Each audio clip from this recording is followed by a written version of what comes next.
নমস্কাৰ ছাত্ৰ ছাত্ৰীসকল আজি আমি এই ভিডিঅ'টিৰ যোগেদি বিএসসি ফাৰ্ষ্ট চেমৰ কেমিষ্ট্ৰি অনাৰ্ছ জেনেৰেটিক ৰেগুলাৰ ইলেক্টিভৰ HGRCৰ 1016ৰ 2022ৰ কোশ্চিন পেপাৰখন তোমালোকৰ আগত তুলি ধৰিম।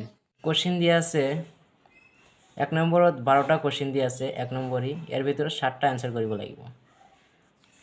তাৰপিছত 2 নম্বৰত দিয়া আছে 9টা কোশ্চিন দিয়া আছে, ইয়াৰ ভিতৰত 4টা এনি 4টা আনসাৰ কৰিব লাগিব।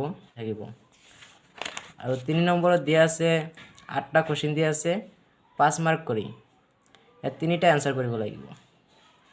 তাৰপিছত 4 নম্বৰত 8টা কোশ্চিন দিয়া আছে, এটাত 10 মাৰ্ক কৰি থাকিব, ইয়াত 3টা আনসাৰ কৰিব লাগিব। আৰু যদি এই প্ৰশ্ন কাকতখন PDF আকাৰত ল'ব বিচাৰে তেনেহ'লে ডেসক্ৰিপশ্যনত লিংক দিয়া থাকিব, তাৰ পৰা ডাউনলোড কৰি ল'ব। আৰু যদি এই ভিডিঅ'টো ভাল লাগে তেনেহ'লে চেনেলটো সাবস্ক্ৰাইব কৰিব আৰু বেল আইকনটো প্ৰেছ কৰিব, যাতে মোৰ নতুন নতুন ভিডিঅ'ৰ আপডেট সকলোতকৈ আগত যাব পাৰে।